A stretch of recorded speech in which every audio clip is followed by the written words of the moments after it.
नाही, अजून तरी नाही, पण आम्ही तपास करतोय. अहो साहेब काय बोलताय तुम्ही? प्रयत्न सुरू आहे. काल तर मी हेच ऐकायलोय. अहो माझी आई कुठे आहे सांगा की. हे बघ कमळी, आम्ही आमचं काम करतोय. अहो साहेब काय काम? तेच विचारायलोय मी. कुणीच सांगाना झालं इथं काय चाललंय. माझी आई तिथं दरीत पडल्या, तिला गोळी मारल्या कुणीतरी. तिला हुडकना झालंय. तुम्ही ती सापडलेली नाही ना, तो गोळी मारणारा सापडलाय. काय करायचंय आम्ही? नाही बरोबर आहे. आज जर मी मोठ्या घरची श्रीमंत घरची पोरगी असतो की नाही, तुम्ही असं शांतपणे माझ्या संग बोलला नसता. आतापर्यंत अख्खं जंगल पालतं घातलं असतं. तुम्ही शोधून काढलं असतं माझ्या आईला. ती जिवंत आहे का नाही हे बी माहिती नाही तुम्हाला. मला तुम्ही काहीच सांगणं झालंय. मी पाया पडतो तुमच्या, फक्त माझी आई कुठे आहे मला सांगा. मला माझ्या आईला भेटायचंय. शांत हो. ओके सर, तुम्ही तिची सिच्युएशन पण प्लीज समजून घ्या. आणि मला एक गोष्ट कळत नाही, तुमचं सर्च ऑपरेशन सुरू आहे इतके दिवस, अजून बॉडी पण नाही सापडली, याचा अर्थ त्या जिवंत आहेत ना. मग का नाही सापडत आहेत त्या? एक्झॅक्टली. आणि म्हणून आम्ही आमचा शोध थांबवलेला नाहीये. आमची सर्च टीम अजून तपास करतेय. शिवाय आम्ही आजूबाजूच्या पोलीस स्टेशनला, हॉस्पिटलला ही माहिती दिलेली आहे. म्हणजे माझी आई जिवंत आहे ना हो? मागच्या 2 तासात कोणती जखमी बाई हॉस्पिटलला दाखल झाली असेल तर त्याचाही तपास आम्ही करतोय. हे बघ, जोपर्यंत आम्हाला कोणताही ठोस पुरावा सापडत नाही तोपर्यंत आम्ही कोणतीच शक्यता देऊ शकत नाही. माझी आई जिवंत आहे, ती नाही जाणार मला अशी सोडून. माझी आई जिवंत आहे. हे बघ, तू शांत हो. हा, काही नाही झालंय आईला. आपण शोधू आईला, ठीक आहे? आणि डोंट वरी, तुमची कंप्लेंट आम्ही नोंदवली आणि ज्यांनी गोळी चालवली त्याचाही शोध सुरू होईलच. आणि जशी आम्हाला काही माहिती मिळेल आम्ही तुम्हाला ती कळवू. Okay? Thank you. Sorry once again. It's okay.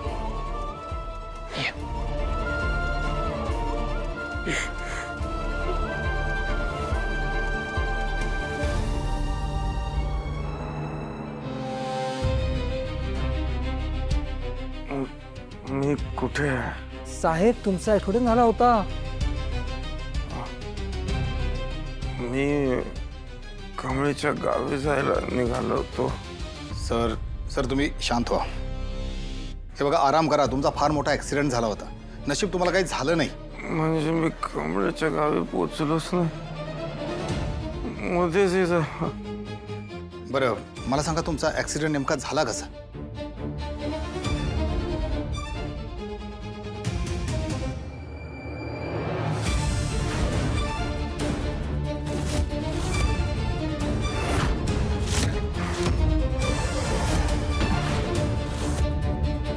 ठीक आहे, तुम्ही आराम करा. डॉक्टर, यांना त्यांच्या मुंबईच्या घरी शिफ्ट करू शकतो का, जर ते ठीक असतील तर? हो चालेल. Okay, thank you.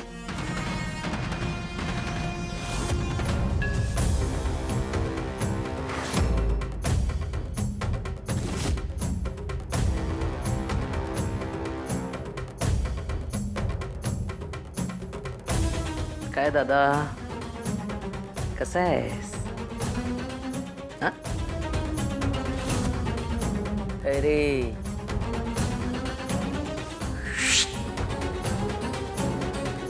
काय नाही, उघड्या डोळ्यांनी सगळं बघतोयस. न चालता येते, न बोलता येते, न काही हालचाल होते. परमेश्वराची पडणं खूप अगाध कृपा आहे. सगळं बघण्यासाठी ठेवलंय तुला. म्हणूनच म्हटलं आज तुला मुद्दामूनच एक गंमत सांगायला आली आहे.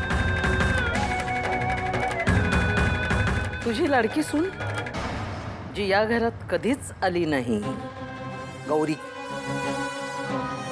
तिच्याविषयी माहिती द्यायला आले.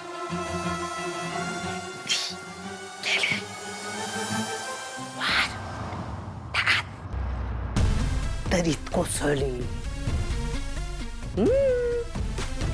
वाघाने खाल्लंय बहुतेक. सगळीकडे लोक शोधाशोध करतायत. अजून काही सापडलेली नाहीये. आणि तुझी ती कमळी आहे ना, ती तर अगदी वेडी पिशी झालेली आहे. आईला शोधते, कुठे शोधू कुठे शोधू, सापडली नाहीये. मीच केलं. खरं तर मला कमळीला मारायचं होतं, पण ही मूर्ख बाई ही मध्ये आली. गोळी तिला लागली. मला तिला नव्हतं मारायचं. ठीक आहे ना, माझ्यासाठी सोयीचंच झालं ना.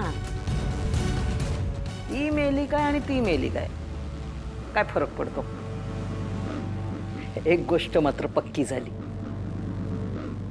आता या कमळीचं सत्य तिला कसं काय कळणार. कारण तिची आईच गेली आता ढगात. तिला कोण सांगणार तुझा बाप कोण होता ते. म्हणजे हे सत्य असंच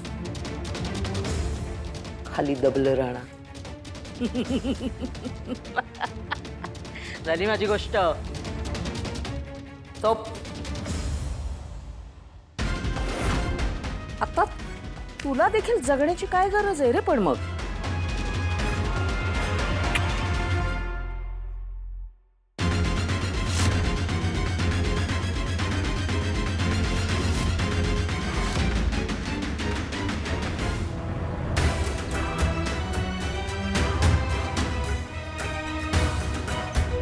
ऋषी सर, आम्ही सकाळीच इथे येऊन बघून गेलोय. आय नो, पण गेल्या 2-3 तासात जर नवीन ऍडमिशन झाली असेल तर एकदा चेक करूयात ना परत. चल.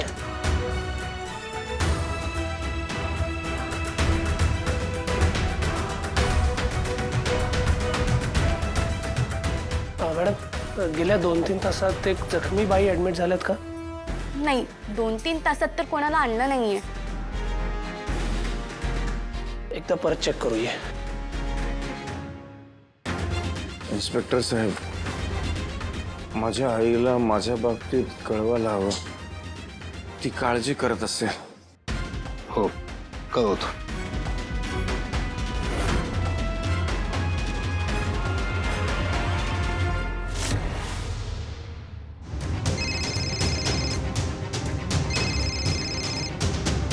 हॅलो. हॅलो, ऋषी इनामदार, हां, तुम्ही आणि कमळी अर्जंट पोलीस स्टेशनला या. काय झालं? काही सिरियस आहे का? असं फोनवर सांगता येणार नाही. तुम्ही लगेच या. बरं, ठीक आहे. काय झालं? कोणाचा फोन होता? पोलीस स्टेशनमधून फोन होता. काय म्हणले? त्यांनी आपल्याला अर्जंटली बोलवलंय. चल, ये.